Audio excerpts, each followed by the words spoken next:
because they take risks around railway tracks. Talk to your loved ones about rail safety. Visit stoptracktragedies.ca.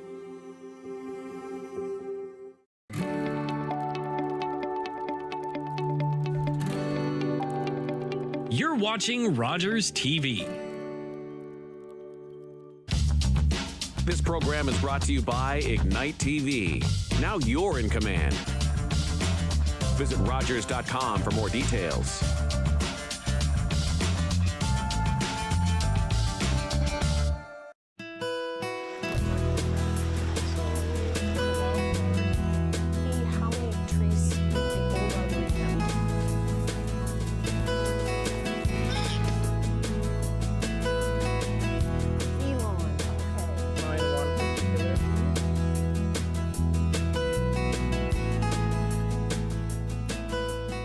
This week on Wandering Grey Bruce, we are visiting the municipality of the town of the Blue Mountains. Our first stop along Georgian Bay is the scenic town of Thornbury, located on the mouth of the Beaver River. Afterwards, we take a quick hike over to the village of Clarksburg that has become the art center of the region. Hi, welcome to the show. I'm Krista McKee here at Wandering Grey Bruce. We have stopped here at Thornbury. I've always had a great interest about the Great Lakes Waterfront Trail, and with me today is Sean Everett, who is the CAO of the town of the Blue Mountains. Welcome to the show, Sean. Thank you, Krista. And thanks for taking the time. I know I've worked with you a little bit back in the day. Back in the day, which was lots of fun. Yes. We did, but you are now the CAO and the spokesperson for the town of Blue Mountains. So congratulations on your new job position. Tell us a little bit about the Great Lakes Waterfront Trail, because it's such a huge, lengthy trail. Yeah, so the Great Lakes Waterfront Trail is part of the Georgian Trail as well. The Georgian Trail has been a long-standing feature within the Blue Mountains. It connects Meaford to Collingwood. It's 33 kilometers long. And we're lucky enough to have 22 kilometers of that 33 kilometers. So where we are right now is at the Bob Gamble Memorial Park, where a number of years ago we worked in coordination with the Great Lakes Waterfront Trail. So all of our trails that are part of that are well signed. So people who are coming through the town know if they're following through and they're on that trail, how to get around. The Waterfront Trail is 2,600 kilometers long. And goes through a good portion of the province. So again, we've really tried to put a lot of focus on the Georgian Trail along our waterfront, because we believe, in particular in Thornbury and Clarksburg, the connection with the different river dams, the fish ladders, really is a great place for people to be able to come and enjoy a day and really be in touch with nature. Definitely. And this trail system is so close to downtown Thornbury. There is so many unique little shops. The Cheese Gallery comes to my mind, and I'm probably not calling it the right name, but there's so many cool little shops, but it's all connected. I always get a little mixed up. I don't know whether I'm in Thornbury or whether I'm in Clarksburg. There's a fine line in there somewhere, but it's very special. There's so many trails and parks here that, you could easily spend the day. But it's neat how it's all part of the original railway line. Is that kind of how it started off? Yeah, so the Georgian Trail is part of the original CN Rail. The history with the town of Thornbury and Clarksburg in particular was through the amalgamation, we became the town of Blue Mountains. Right. Thornbury was an original, its own town, and then Clarksburg was part of the original Collingwood Township. So you're right, it really feels like one now, and that's one of the goals. We're extremely lucky in the Blue Mountains to be able to have one of those communities that still has that small town feel. And when you mention about the Cheese Gallery in downtown, when you come to Thornbury, it does really feel like that small town. It's like nothing really has changed. Right. But we have just an excellent range of different stores. The restaurants and the culinary experience is second to none. And then when you go into Clarksburg, it really has become sort of Artsburg. It's known as Artsburg because it has really become a lot of the galleries, the art galleries. And then we've got some really unique stores and For example, Hindle's Hardware. Yeah. It is a fantastic store that's been there for a long, long time. So it really has been able to keep that small town feel. Yeah, it certainly has. Yeah. Now, we just kind of come across a bridge here, which is very unique. Tell us a little bit about that. So the Trestle Bridge in Thornbury, the backdrop of our municipal offices, and it's right off of Highway 26, right in the heart of Thornbury. And it is one of the bridges that the trail used to go over. And it's a substantial structure, which 8 to 10 years ago, we were actually able to completely redo the bottom of the Trestle Bridge and yet stay true to its original architectural feel. So if you're in Thornbury and you go over the bridge in Thornbury and you take a look, we use that as a big feature. For instance, this with the Ukrainian crisis this year, that was actually a feature that we did where we've actually put the lights up in respect of the Ukrainian crisis. The bridge has also been identified by our Thornbury Clarksburg Rotary Club as the Bridge of Kindness, which is a program that the Thornbury Clarksburg Rotary have actually put in place this year to really put an emphasis on the town of Blue Mountains, and Thornbury Clarksburg Rotary Club have really put a focus on kindness and getting people back to, just being kind and being respectful. Mm-hmm. So it is an area that we really focus heavily on. So because it is such a feature of the municipality. Right. Now, the other really unique thing that is here, if you're traveling on Highway 26, is the dam. Tell us a little bit about, because that was all refurbished or completely redone. I'm not sure. Yeah, it was completely redone by the Ministry of Natural Resources, and the dam has been here a long, long time. But the dam you see today is significantly different than the dam you saw in the early 1900s. If you do come and take a bit of a tour. We have done a really good job of doing a lot of the interpretive signage that actually explains the significance and the history of the site. The fish ladder is one of our biggest areas that people come, especially in the spring and the fall when the fish are running. The fish ladder does give you the opportunity to sort of stand right over top of it and see the fish actually transcend up over the dam. And the dam, actually, we did do a significant investment with the Ministry of Natural Resources, where on our website, and Biotactic is the name of the company. That's the name, yes. Where you can actually go onto the website and actually see the fish going through the fish ladder. That system actually takes a photo of every fish, measures the fish, and counts the fish. That is really neat. So for those people who just want to sort of see it before they come up, Yep. They can go onto the town's website, go onto the Biotactic website, take a look at it. It's pretty phenomenal.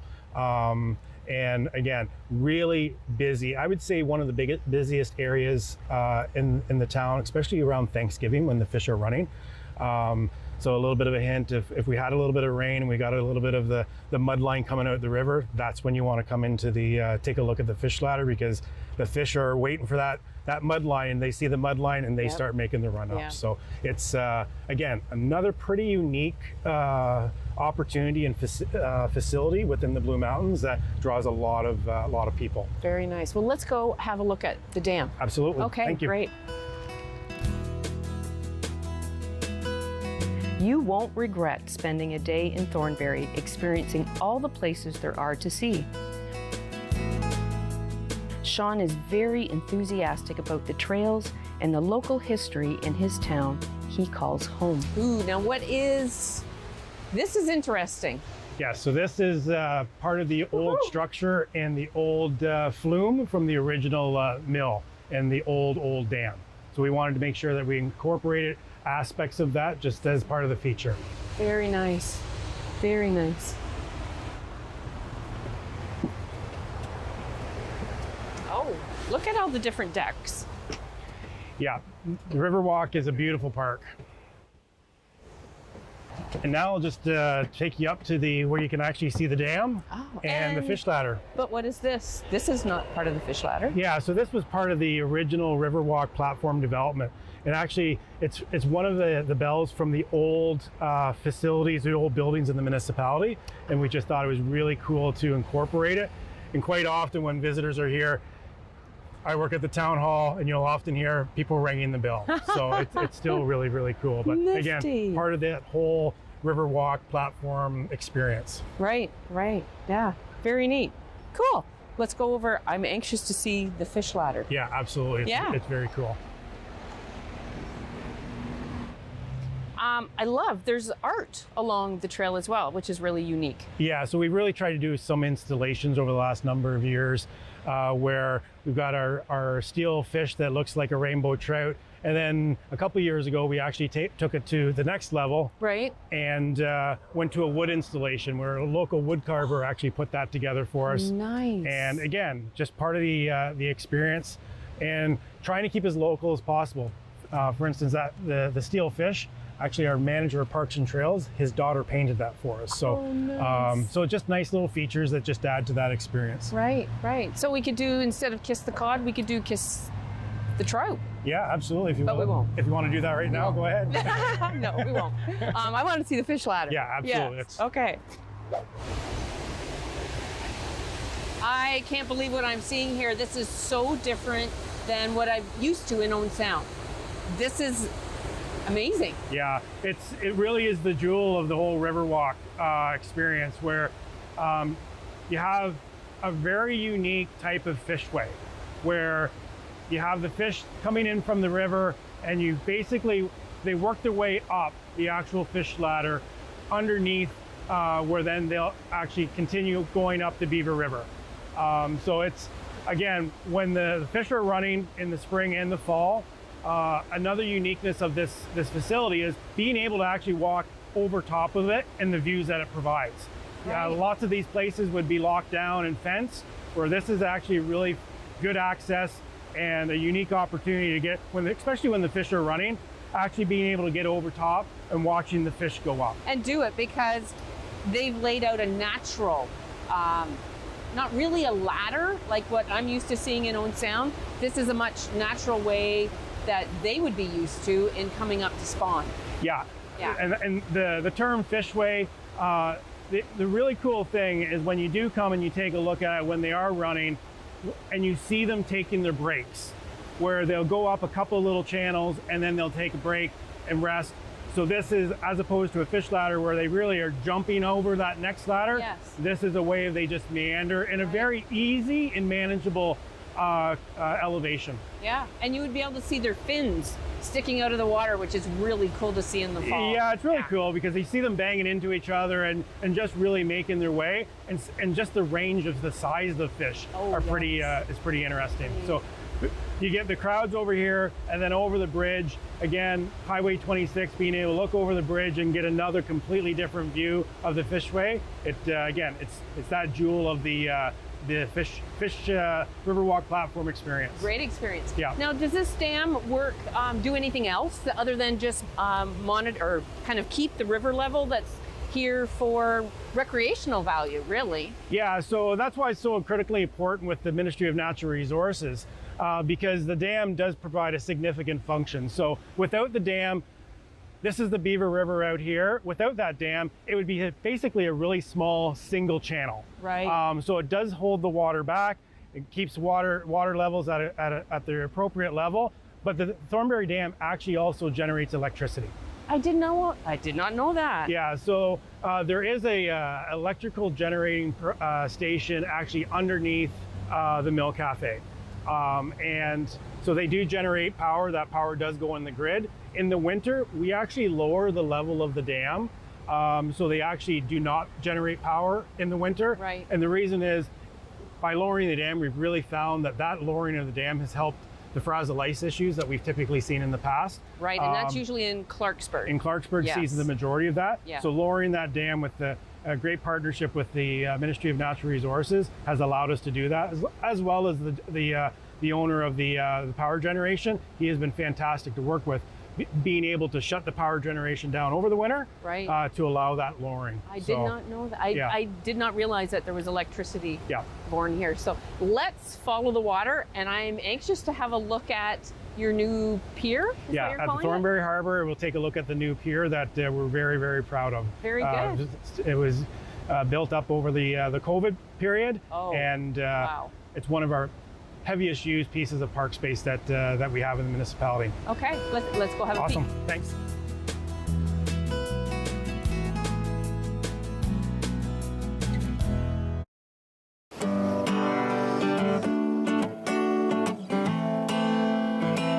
I'm a singer-songwriter from Six Nations, and I've been writing songs about my experience, and with that being said, it's helped me hold hope in my heart in following my dreams and being resilient to everyday Indigenous battles.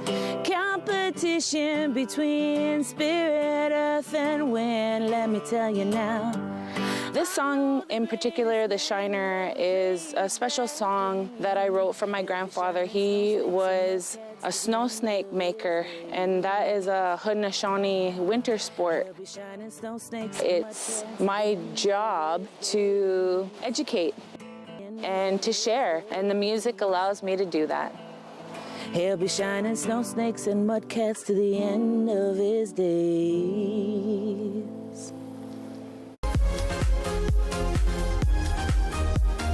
Hello everyone, your host Antoine Hashim here on the couch, and welcome to season 8. Yay! 8 seasons, and we've got a lot of awesome guests coming up, so keep watching.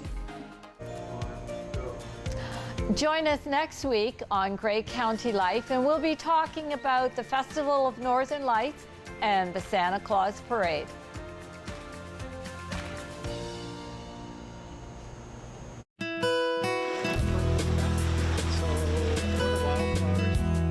How many trees, the old arboretum that we...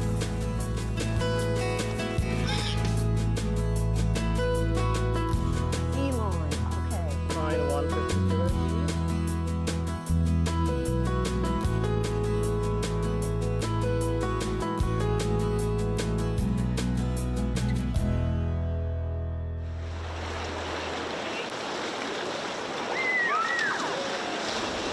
Yeah, so Krista, now we're here at the Thornbury Harbor Pier, and I want to introduce you to Ryan Gibbons. He's our Director of Community Services. The pier here was a fantastic project, and Ryan was one of the key staff to really bring it together. So just thought it would be important to introduce you to Ryan. Yeah, you've done a wonderful job.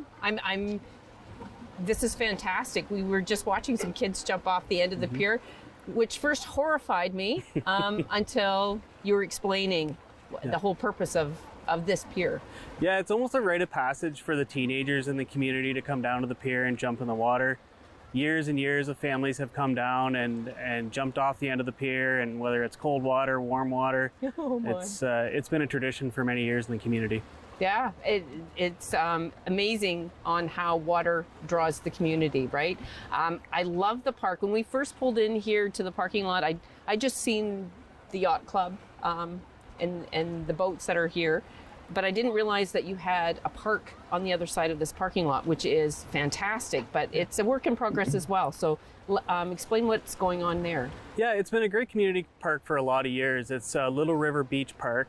It's currently going under renovations. Our washroom facility that was there was dated and didn't meet accessibility AODA requirements. So we've tendered the project out. It's under construction now, pouring concrete first of next week, and the building blocks will be shortly thereafter. Nice, yeah. Very nice. That's one thing I've noticed about Thornbury is all the little hidden parks that you have along the shoreline, and they're just off the Great Lakes Waterfront Trail as well, which a lot of people don't know about. So if you were to hike out or bicycle, right, because no motorized vehicles are allowed, but these little parks are just a hop and a skip from the trail. So you could spend a full day here just doing a shoreline picnic, hike. Absolutely. Is there any more of these the other way? I'm kind of lost my sense of direction now. That would be east? Correct, yes. Yeah, so starting from Laura Bay, that's actually just about a kilometer west of here. There's the Laura Bay Park that's right on the waterfront, great access to the water there.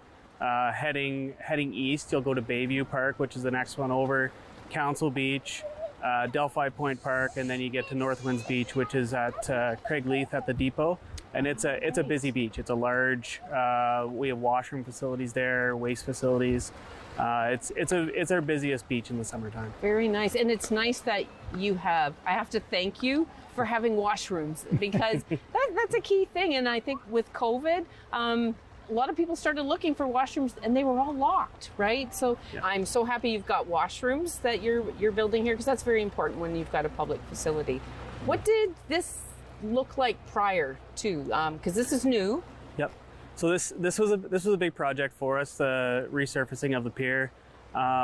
It was getting in pretty rough shape, and after the Vancouver Olympics, there was an opportunity to buy some of the rubber matting from some of the competitive actions that were taking place there. Oh. So we purchased that repurposed matting, and that was a great solution when water levels were low. As the water levels rose in following years, they started to pull the mats off, ice built up on it, and caused a lot of maintenance issues. So we decided that was time that we needed to resurface the pier, because it is such a busy public place in the summertime. Right, yeah. I noticed the yacht club? Actually, it's a municipal harbor. We do have a yacht club that rents slips from the municipality within it. They're a great partner for us. They look after all the social rendezvous and races for the sailboats. They have social events in the pavilion over at the harbor as well. Okay, so if I do get my kayak purchased, could I launch it here? Absolutely. Oh, really? We've got a great launch ramp over by the harbor office. We actually have kayak storage there too. So you can launch your kayak right there, come into the water, and be right out in the bay within 2 minutes paddling. Nice. So if my husband and I come over here, parking, yeah, free parking or paid parking? So it's a combination. So the majority of the waterfront properties are paid parking, so it is something to be prepared for. It's all on the town website that identify the different parking lots where paid parking is required. Okay, no, that's good to know, because a lot of, it's a source of revenue. I totally get it, and you guys have capital projects just like what we're standing on here. So it's a sign of the times. Yeah. So there's also restaurants here. Sean brought us past this awesome looking restaurant with a patio out front overlooking all of this. So it's definitely a must place to come and see. But the next stop where we're going, Sean is going to take us to a nice private spot, and we're going to head to Clarksburg and learn all about that sister city. Yeah, really looking forward to being able to take you down to Clarksburg. I think there's some activity taking place down there right now, but again, right along that river, that experience along the river, I think Clarksburg will bring a really nice treat for you. Very good. Okay, let's head there next. Excellent. Thanks, Ryan. Thank you. If you follow the Beaver River south, you can't miss Clarksburg. The two towns are literally connected. This is a really lovely trail. Whereabouts are we, just to let people know? So we're in Clarksburg. This is still part of the Beaver River Trail, just around the corner from Thornbury. So Clarksburg is affectionately known as Artsburg. Artsburg, yes. And Sean had mentioned that, yes. Now, where we are right now, though, is in behind the Legion and the Marsh Center. Right across the street from the Marsh Street Center. And there's a lot of history here, and this is one of the examples of the interpretive signs that we have with one of the gentlemen, Cliff Claverley, who was famous for crossing the Niagara Gorge. He originally practiced on the Beaver River, and Mr. Claverley's memorial is actually in the Thornbury-Clarksburg Union Cemetery. I did not know that there was a rope walker here. Yes. Very interesting. This floodplain area is interesting how you've turned it into a park. There's a lot of unique features here as well.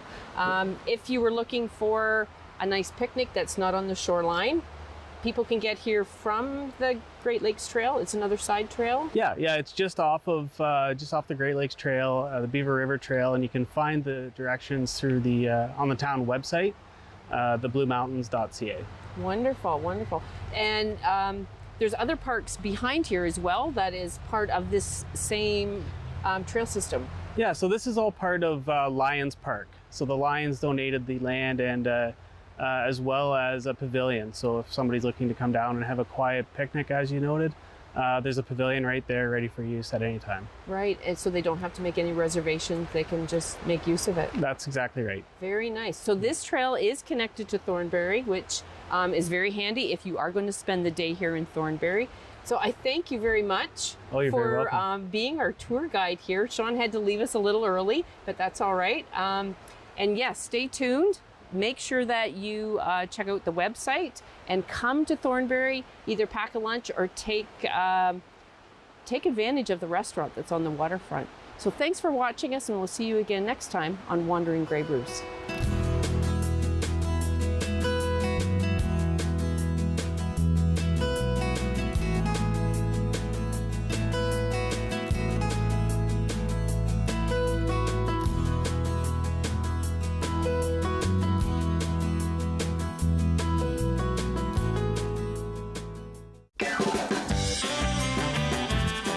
Here at the Canadian Automotive Museum, we have more than 75 vehicles on display.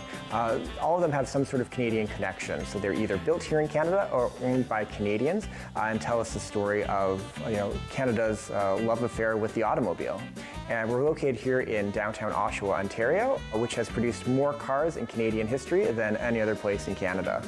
We have produced more than 20 million motorized vehicles, if you can believe it. Starting back in December 1907, we produced motorized vehicles, cars, trucks, war machines, all through the years, up until the present day, where we're still producing trucks here in Oshawa.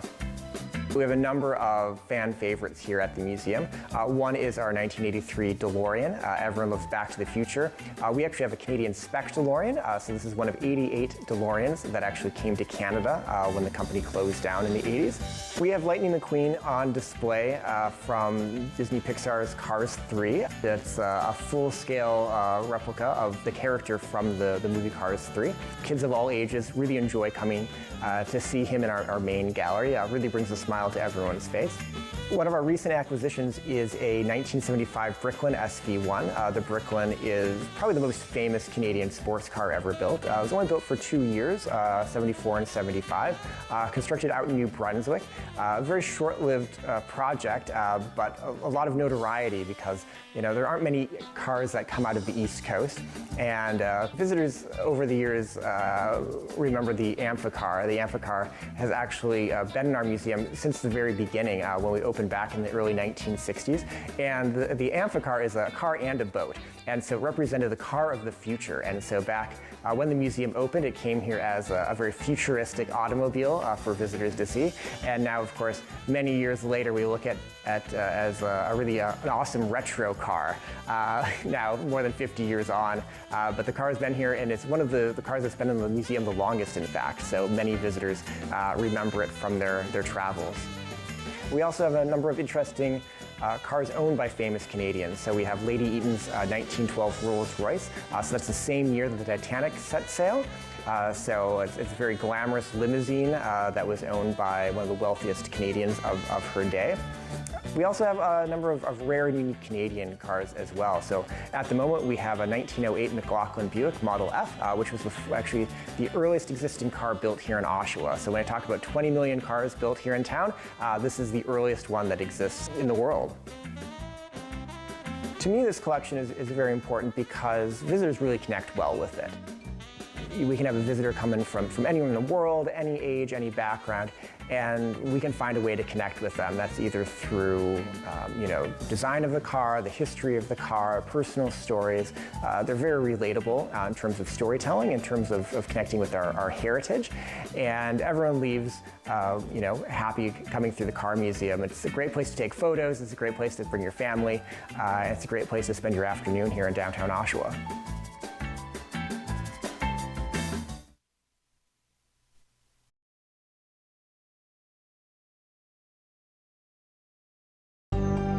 Call the Rogers TV viewer response line, email us, or connect with us on social media.